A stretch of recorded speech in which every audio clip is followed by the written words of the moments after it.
Good morning, everybody. How you doing today? My name's Andrew. I'm Tracy. I'm Grandpa. I'm Lauren. And Callie. I'm Matt. My name's Joel. I'm Daniel. And we're some of the Veggie Boys. And girls. And we'd like to thank you for stopping by. To the fields!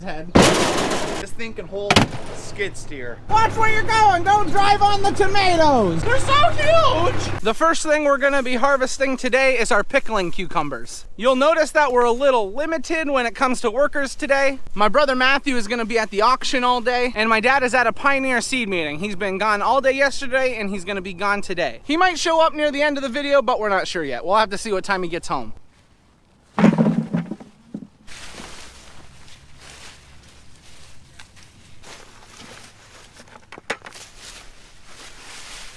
Something that all of us are noticing as we're picking the cucumbers is we're not finding as many as there used to be. And that's okay with us because these plants have a relatively short growing season. A couple of things that hinder the growth on these pickling cucumbers is disease and drought. Fortunately for us, we haven't dealt with either of those problems this year. By the use of the mulch and the drip tape, we're able to water this crop at any time we want. And I talk about our weather cycle a lot because it affects where we live in Northeast Pennsylvania. The weather cycle is starting to change and we're getting that air out of the south, but we haven't been affected by the disease too much yet. And when it comes to these plants, the diseases we don't want are powdery mildew and downy mildew. So hopefully they stay out of our crop for now because we're still able to pick the cucumbers. We just aren't finding as many. And that's okay because as you guys have seen throughout the year, we've picked a lot of pickling cucumbers out of these rows.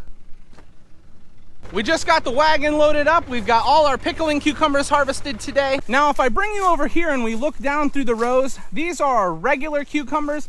You can tell the plants are really starting to suffer.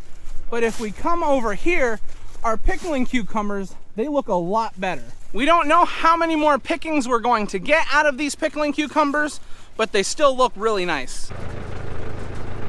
Now that we're finished with our cucurbits, we moved over to our peppers. We need a few peppers. We need some jalapenos and we also need some long hots. When it comes to our jalapenos, it's obvious that we have plenty on the plants. If we look down through the row, you can see how large and prolific they are.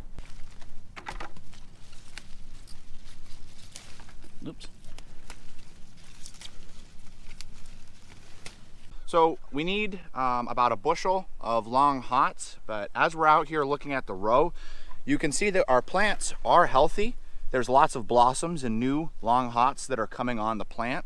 But when you take a look down inside, actually at the plant, you'll notice that most of them are about this size at their biggest.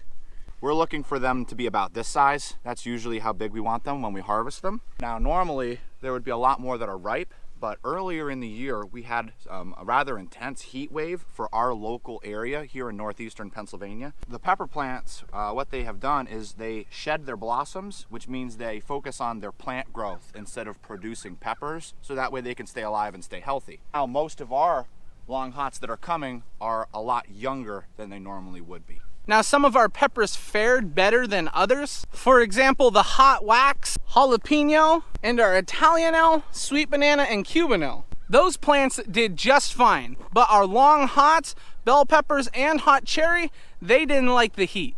The peppers are gonna be just fine and we're gonna get a large crop off of them. It's just gonna come a little later than expected. Nice thing about peppers is they will produce and continue to produce until we have a frost. We got all the peppers harvested that we need, so now we're heading back to the farm market. When you see jalapenos like this, doesn't it just make you hungry? Anyone here want some salsa? You guys ready to wash some pickles?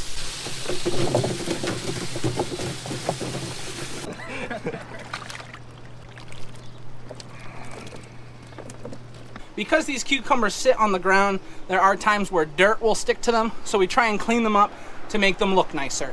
We got everything put away in the farm market and we came out to the garden. Now this isn't any ordinary garden, this is our whole red beet crop. We need 4 half bushels of medium-sized beets and 1 half bushel of small beets. We're going to get all different sizes, so as I pull them, the boys are gonna sort them and put them into the baskets.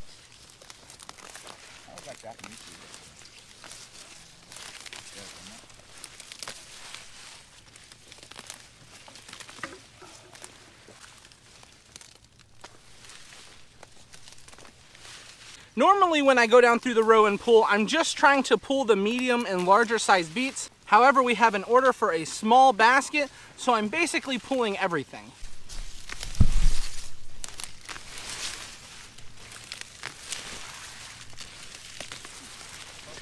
Fortunately for us, we've had really nice weather lately. It isn't too dry, because when it is too dry, these red beets do not want to come out of the ground.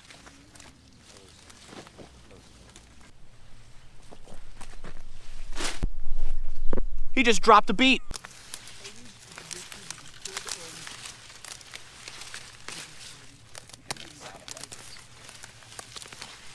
Beautiful red beets.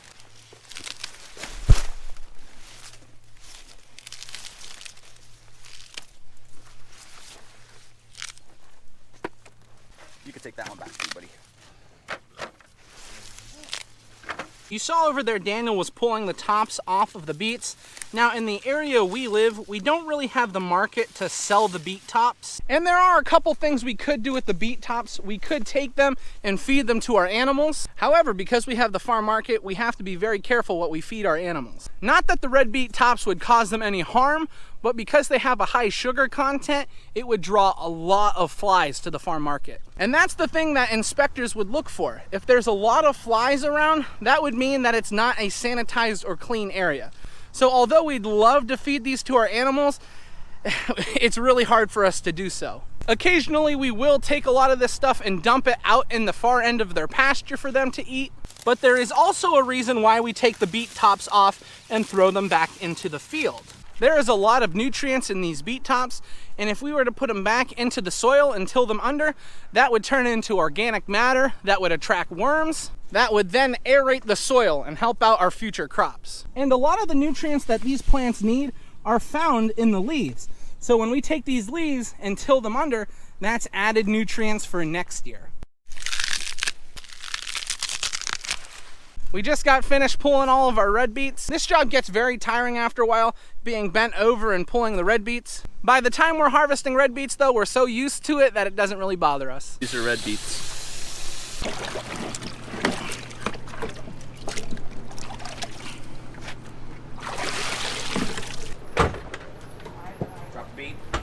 It's just about lunchtime, but we've got a few jobs set up for this afternoon and we're gonna talk about them quick. Hay is gonna be one of the big jobs this afternoon. Joel is gonna be running the rake and Daniel is gonna be baling with the round baler. We have plans on wrapping the hay, but we're not gonna do that till later because I'm gonna be running the cultivator. I'm gonna try and take the weeds out of our latest planting of cabbage, broccoli, and cauliflower. We want no weeds in our cole crops, and this is the machine we use to do that. We just got finished with lunch and now we're heading back to the fields. I'm gonna be cultivating our cole crops, but before we do that, we're gonna stop in and see how Joel is doing.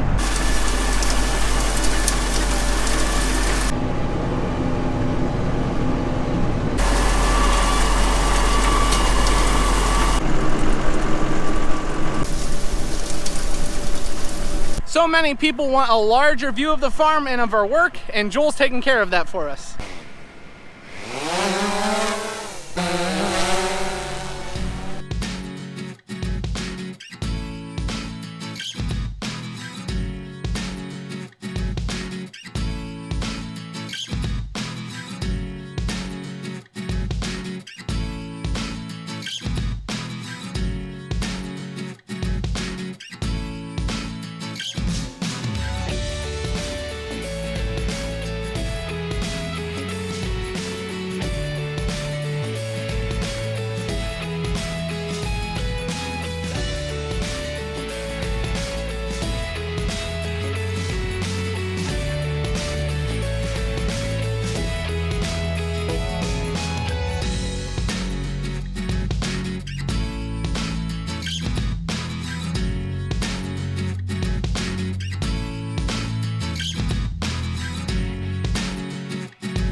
So right now I'm running the cultivator for the cole crops, and this isn't really a hard job.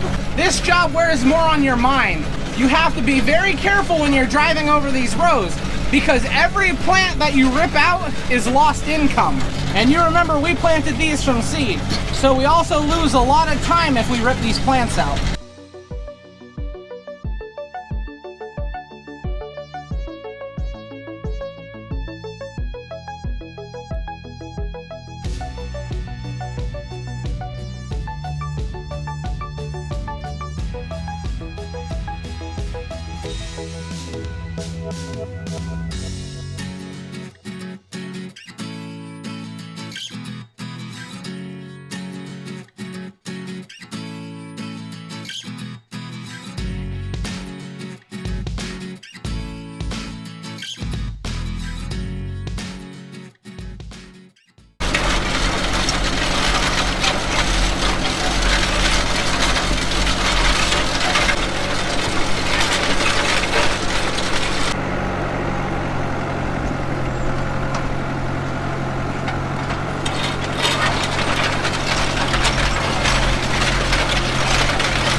usually cultivate our cole crops at least 3 or 4 times before harvest. And this first time is crucial because the root base is not too strong.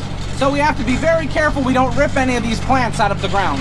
We're coming up on our last 2 rows here. The stuff looks really, really nice. I've noticed some deer damage, but nothing too major. I noticed it on that side right by the trees.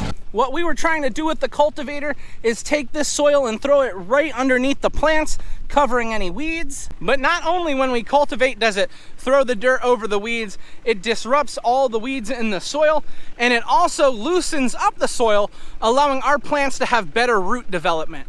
This over here is what I was talking about with the crop damage. Well, these are the same plants in that row, and here you can see something's been nibbling on them. I'm gonna guess deer, because they've taken the top and bit it off. Yep, here's another plant that's growing back. Here's some more damage. It's nothing too major. You always expect to lose some crop to the animals, but I guess the animals gotta eat too. We went into the farm market and we saw that we were running out of sweet corn. Well, we didn't see, the girls told us. Now Joel and Daniel are working on hay, but Matthew just got back from auction, so he came out with me to pick some sweet corn.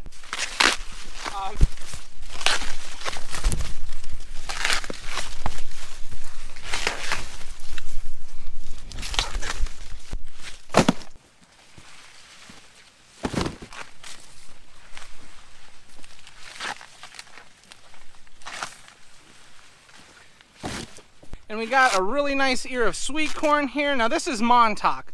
It's not as long and thin as the Providence, but much easier pulling. And it just tastes so good. We're basically finished with all our other jobs. Now we're getting ready to move round bales around.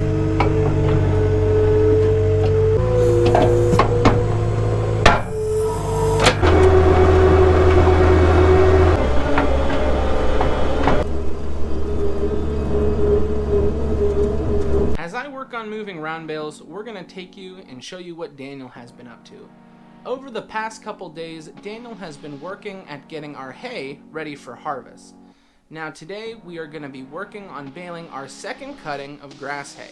And we are going to be using our New Holland TS110 and our brand new round baler to do so.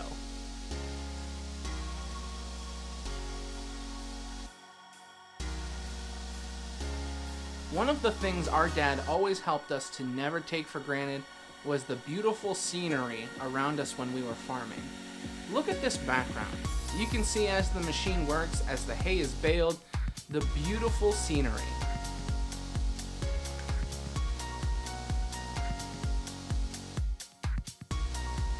And this is the problem with farming in Pennsylvania.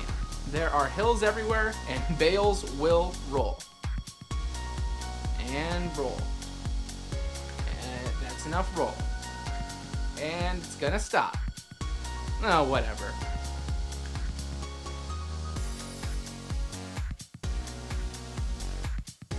I never stop appreciating the beautiful area we live, and I hope you guys appreciate it as well. There'll be plenty more shots of it to come in the future.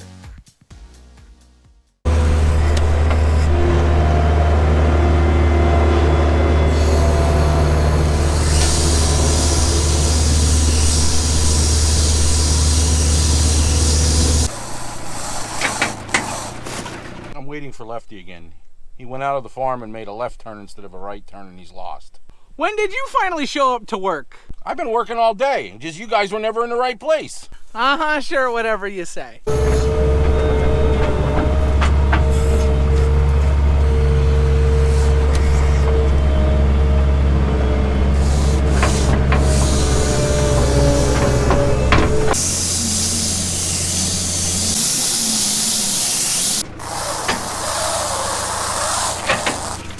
So did you learn anything at your Pioneer Seed meeting? I learned a lot. I need to sell more seed. We're using the truck to move our hay because all of our hay wagons are full of straw.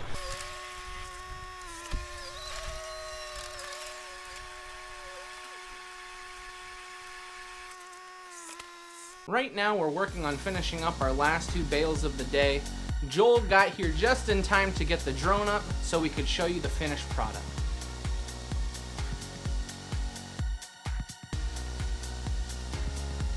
We really enjoy showing the farm to you guys from a different angle. And if you guys like this, you enjoy the drone, you enjoy this type of content, let us know in the comments.